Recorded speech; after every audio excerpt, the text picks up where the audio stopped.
Olá, meus queridos irmãos, que a paz de Deus, que o amor de Jesus e que as energias da espiritualidade maior se faça presente entre nós hoje e sempre. O assunto que eu trago para refletirmos hoje está no livro Ceifa de Luz, psicografado por Chico Xavier pelo Espírito Emmanuel. E um dos tópicos que ele aborda é: por que vês o argueiro no olho do teu irmão, sem notar a trave que está no teu próprio? Jesus nos disse isso. Isso está em Mateus. Quanto mais nós penetramos no conhecimento de nós mesmos, mais nós temos a obrigação de compreender, de desculpar, na sustentação do equilíbrio em nós e em torno de nós. Nós temos essa necessidade de ajudar os nossos irmãos, esses que convivem no nosso dia a dia, esses que convivem conosco. Então, sempre que nós buscamos o conhecimento e que adquirimos esse conhecimento, nós temos essa obrigação, esse dever de ajudarmos aqueles menos esclarecidos. Daí a necessidade da convivência, em que nos espelhamos uns nos outros, não para criticar-nos, para apontar defeitos, mas para nos entender. Nos vários cursos de tolerância em que a própria vida nos situa no clima da evolução terrestre, do nosso crescimento, que é o objetivo maior de aqui estarmos. Assim é que no educandário da existência, do nosso dia a dia, da nossa busca pelo conhecimento, aquele companheiro que somente identifica o lado imperfeito dos seus irmãos, sem observar-lhes o lado bom, aquele que jamais se vê disposto a esquecer as ofensas de que haja sido objeto, daquele que apenas se lembra dos adversários com o propósito de arrasá-los, sem reconhecer-lhes as dificuldades e os sofrimentos. Aqueles que não analisam as razões dos outros, a fixar-se unicamente nos direitos que julga pertencer-lhes. Aquele que não enxerga passível de censura ou de advertência em momento algum. Aquele que se considera invencível nas opiniões que emite ou na conduta que adote. Aquele que não reconhece as próprias falhas e vigia incessantemente a falhas alheias, a falhas dos outros. Aquele que não se dispõe a pronunciar uma só frase de consolação, de esperança, em favor dos caídos na miséria moral. E aquele que se utiliza da verdade exclusivamente para ameaçar, para ferir. Será talvez de todos nós aquele que mais exija entendimento e ternura. Porque desajustado na intolerância, se mostra sempre desamparado de paz e necessitado de amor.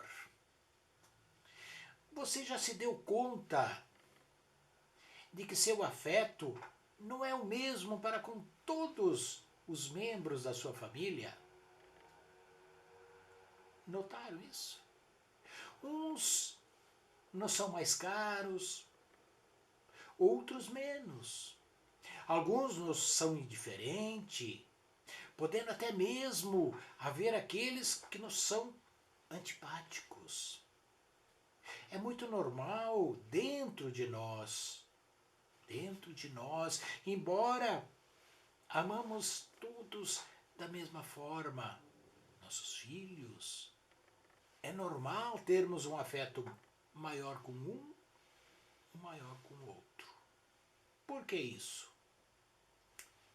Vamos em frente que nós vamos entender o porquê disso. E você já pensou nos motivos dessa diferença?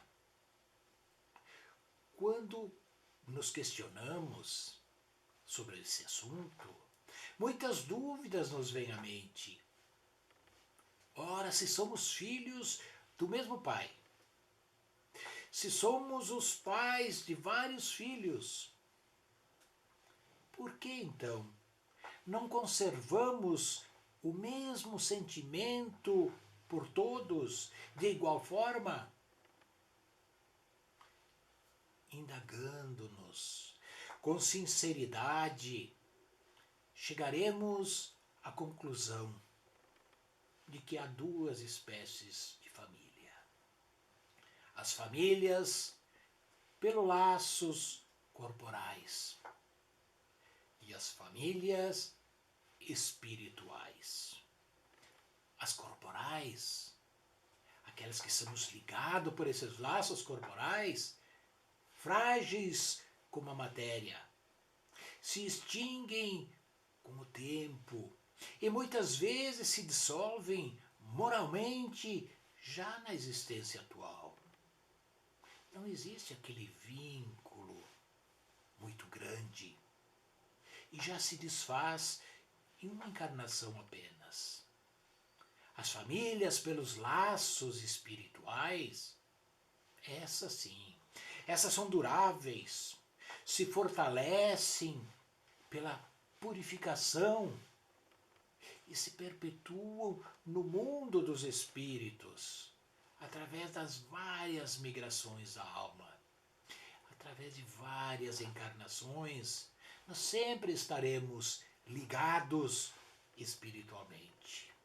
O nosso núcleo familiar consanguíneo é o primeiro agrupamento em que nos compete fazer o bem. Mas não é o único, pois nossa família é a humanidade toda. Não é simplesmente aqueles que ali estão vivendo nessa encarnação. Não. A nossa família espiritual é muito maior. Conta-nos os espíritos que é cerca de 5.000 espíritos a nossa família espiritual. E hoje, nessa encarnação, quanto nós temos? 20, 30? Pouca gente. Então a nossa família é muito, mas muito grande mesmo. Os que encarnam numa família, sobretudo como parentes próximos, são as mais vezes espíritos simpáticos, a maioria das vezes, ligados por anteriores relações, que se expressam por uma afeição recíproca na vida terrena. Isso já vem de outras encarnações.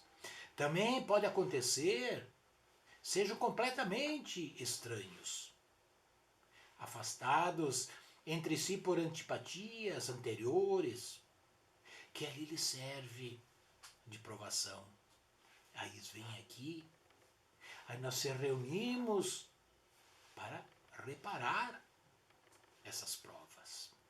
Não são os da consanguinidade, os verdadeiros laços de família. Não é só o do sangue, e sim os de simpatia, da comunhão de ideias, os quais prendem os espíritos antes, durante e depois de suas encarnações. O argueiro e a trave. Como é que vedes um argueiro no olho do vosso irmão, quando não vedes uma trave no vosso olho? Essa é a citação lá no início. Ou como é que dizeis ao vosso irmão, deixai-me tirar um argueiro do teu olho? Vós que tendes no vosso uma trave. Hipócritas, tirai primeiro a trave do vosso olho, e depois, então, vede como podereis tirar o argueiro do olho do vosso irmão. Está em Mateus, no capítulo 7. Argueiro, não custa lembrar, é um cisco. Uma partícula que está perdida no ar, que cai dentro do nosso olho. Aquele cisquinho que às vezes em quando a gente sente.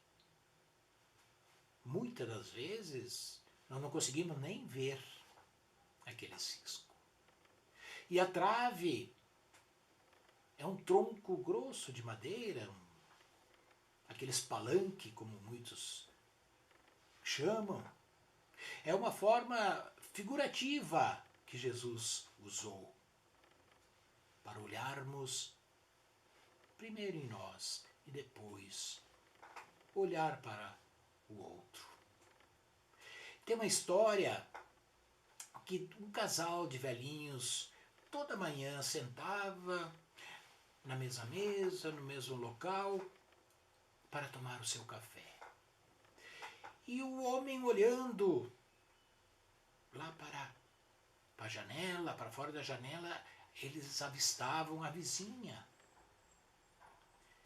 E um dia o homem disse para a sua esposa, converse com a vizinha, veja como eu acho que eles devem estar passando por alguma dificuldade, porque veja a roupa deles encardidas, não estão bem alvejadas. Conversa com ela, de repente dá para a gente ajudar a eles. E aí foi passando, no outro dia a mesma coisa, até que chegou um certo dia, a roupa estava branca. O homem olhou para fora e falou com a sua esposa, você fizeste bem em conversar com ela, assim nós podemos ajudá-la. Melhorou bastante. E ela olhou para o esposo e disse, não, eu não conversei com ela. Eu simplesmente lavei os vidros da nossa janela. Veja, nós estamos olhando a vizinha ao invés de olhar para a nossa janela. Assim nós procedemos, muito de nós procede dessa maneira. Nós criticamos nos outros o que costumamos fazer. Nós reprovamos os defeitos dos outros e esquecemos de dar uma olhada no nosso modo de ser. Um dos caprichos da humanidade é ver cada qual o mal alheio antes do seu próprio mal. Quantas vezes julgamos uma pessoa por algo tão insignificante, enquanto existem coisas bem maiores em nossas vidas para julgar-se a si mesmo. Seria necessário poder mirar-se num espelho, transportar-se de qualquer maneira para fora de si mesmo e considerar-se como a outra pessoa a olhar para nós mesmos. E se perguntando, que pensaria eu se visse alguém fazendo o que faço? O orgulho é uma cerca de arame farpado que machuca quem está em ambos os lados. Linda essa frase. É o orgulho, incontestavelmente, o que leva o homem a disfarçar os seus próprios defeitos, tanto os morais como físicos. Esse capricho é essencialmente contrário à caridade, pois a verdadeira caridade ela é modesta, ela é simples, ela é indulgente. A caridade orgulhosa é um contrassenso, pois esses dois sentimentos se neutralizam mutuamente. Se o orgulho é a fonte de vários vícios, é também a negação de muitas virtudes. Foi por isso que Jesus se empenhou em combatê-lo como o principal obstáculo ao progresso. O orgulho é o olhar que vemos nos erros alheios, antes de repararmos no que está em nós. É ver a roupa suja e não enxergar a vidraça que estava suja. Então, julgar-se a si mesmo e olhar para o espelho de nossas almas é o caminho para entendermos as nossas ações. Um grande erro do orgulho é nos induzir a fazer com que as pessoas se encaixem nas nossas expectativas. É comum dos encarnados as tentativas de tentar melhorar as pessoas. Porém, não podemos mudar quem quer que seja. Já ao nosso interior, isso é possível. É difícil você mudar aquela pessoa, mas mudar a si próprio, isso é muito possível. A ilusão que o orgulho produz é a de querer melhorar as vidas alheias com que nós nos sintamos felizes.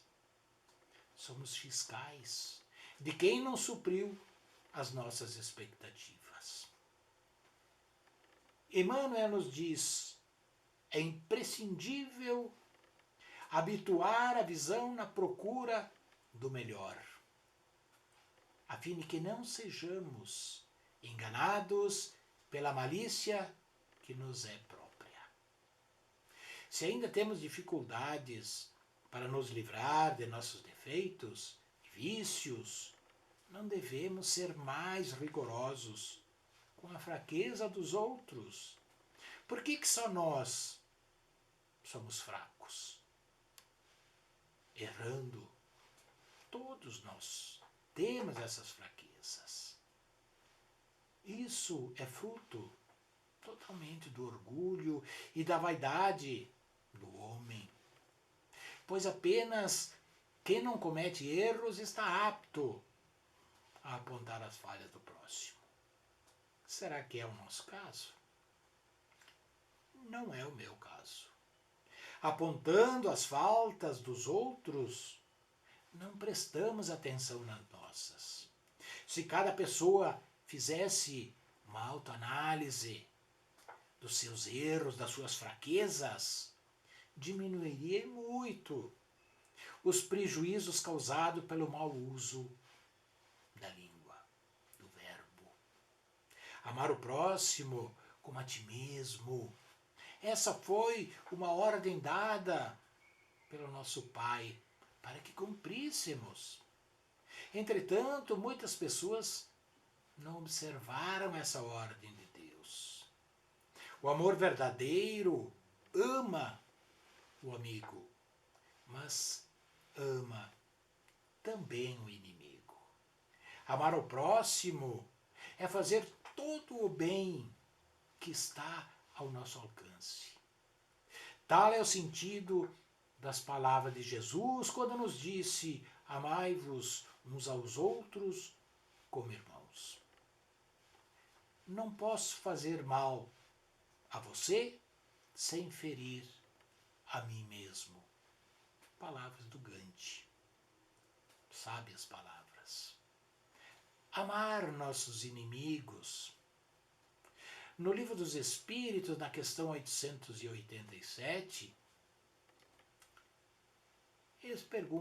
Kardec pergunta à espiritualidade: ora, o amor por nossos inimigos não é contrário às nossas tendências naturais? E a inimizade não provém da ausência de simpatia entre os espíritos? E eles nos respondem, sem dúvida. Não se pode ter pelos inimigos um amor terno e apaixonado. Não foi isso que Jesus quis dizer. Por esse motivo, nos tornamos superiores a eles. Pela vingança, colocamos-nos abaixo deles. Amar os inimigos é perdoar-lhes e restituir o bem por mal. Para amar, precisamos sempre perdoar. Mas é claro que amar não significa fingir um pedido de perdão, uma demonstração. Não. O verdadeiro perdão, ele brota do profundo de nossas mentes, na profundeza do nosso coração. O primeiro a pedir perdão é o mais corajoso. O primeiro a perdoar é o mais forte. E o primeiro a esquecer é o mais feliz. A Madre Teresa de Calcutá, ela nos dá uma mensagem extremamente linda. Não ame pela beleza, pois um dia ela acaba. Não ame por admiração, pois um dia você se decepciona. Não ame por dinheiro, porque um dia ele também acaba. Ame apenas, pois o tempo nunca pode acabar. Com um amor sem explicação. Reflitamos. A família espiritual, então, meus irmãos, você já pensou sobre qual é o objetivo da família na Terra? Afinal de contas, por que existe a família? Se Deus, que é o Criador de todas as coisas, criou a necessidade da vida em família, é porque ela tem uma finalidade importante para o progresso do espírito.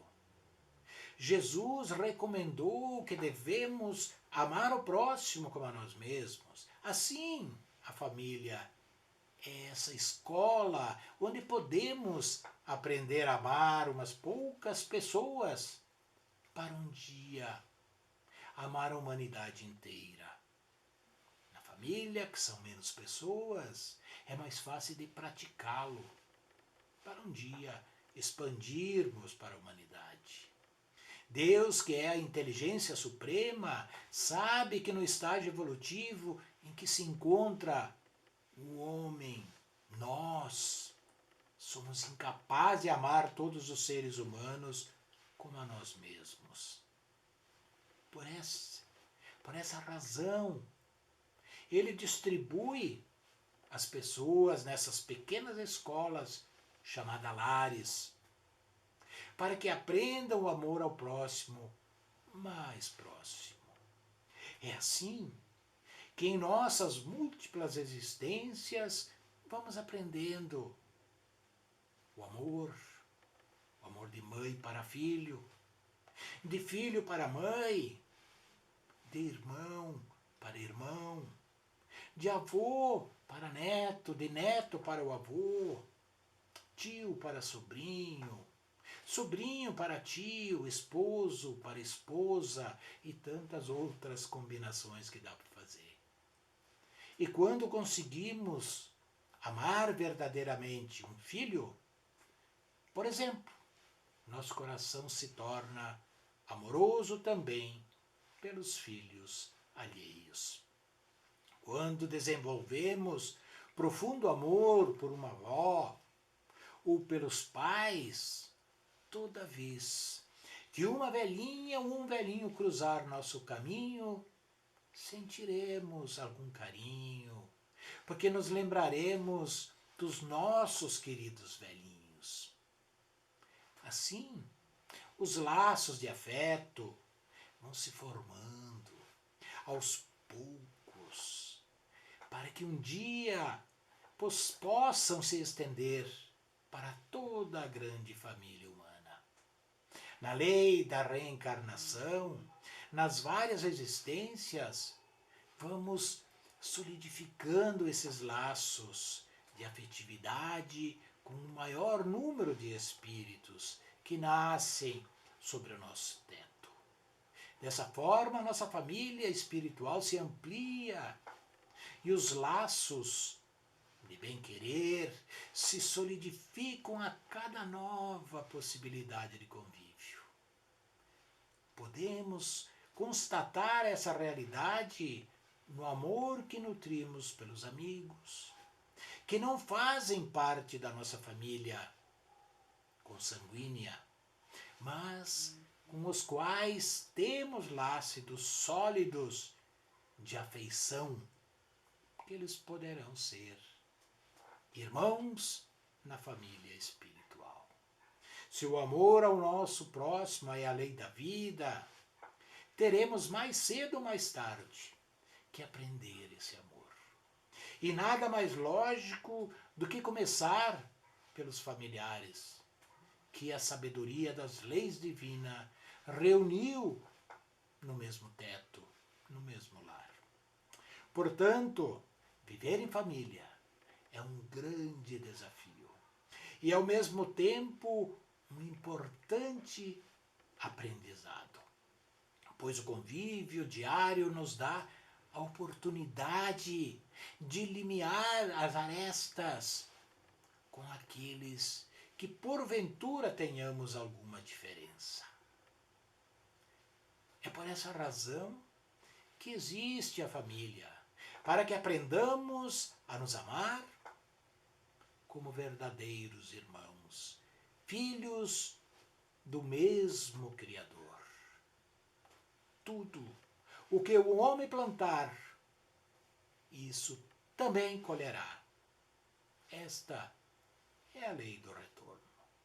Se você semear amor, com toda certeza, colherá amor. Quem semeia vento, colhe tempestade.